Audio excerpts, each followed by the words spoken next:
ஓடினேன் ஓடினேன் என கருணாநிதி எழுதிய வசனத்தை தான் இப்போது திமுக வேட்பாளர்கள் ரிங்டோனாக வைத்திருக்கிறார்களாம்.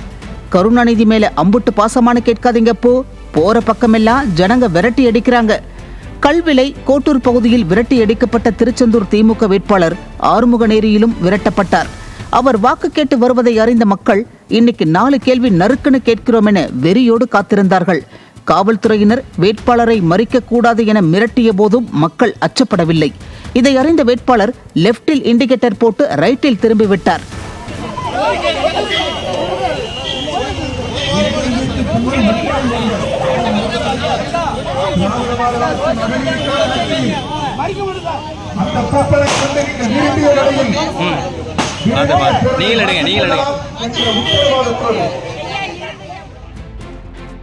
மக்களிடம் பேச முடியாமல் போனது திருச்செந்தூர் வேட்பாளர் மட்டுமல்ல, திருப்பத்தூரிலும் இதுதான் நிலை. அங்கு பெரிய கருப்பனின் ஆதரவாளர்கள் நடப்பது எங்களது ஆட்சியே இல்லை என்று கூறி மக்களை அதிர்ச்சிக்குள்ளாக்கியுள்ளனர்.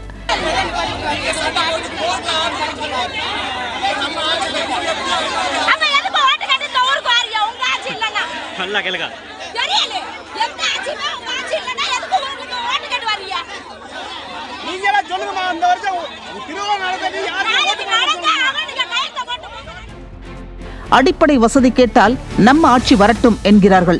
அடப்பாவமே, நடப்பதே உங்க ஆட்சிதானே என மக்கள் பதில் கேள்வி கேட்கிறார்கள். உச்சி வெயிலில் மக்கள் கேள்வி கேட்பதால் கபாலம் கலங்கிவிட்டது போல.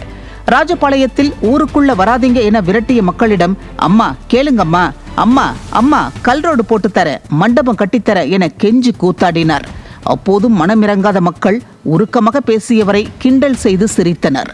ஜாதி பேரை சொல்லி வரதா இருந்தா உள்ள வராதீங்க, தயவு செஞ்சு வர வேண்டாம்.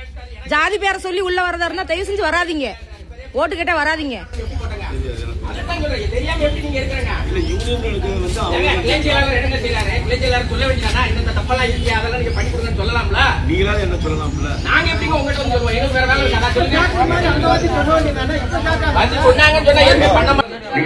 நீங்க சொல்றத செஞ்சு கொடுக்குறேன், மாட்டேன்னு சொல்லல.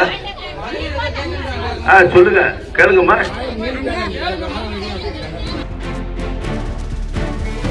இவர்களையெல்லாம் விட தாராபுரம் மக்கள் செய்ததுதான் தரமான சம்பவம்.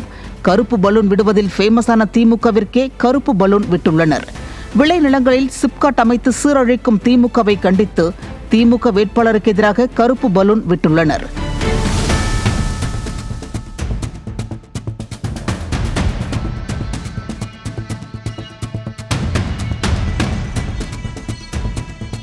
ஆக தமிழகத்தின் 8 திசையிலும் திமுகவிற்கு எதிரான புயல் வீசுவது இந்த காட்சிகளின் மூலமும் சம்பவங்களின் மூலமும் உறுதியாகிறது.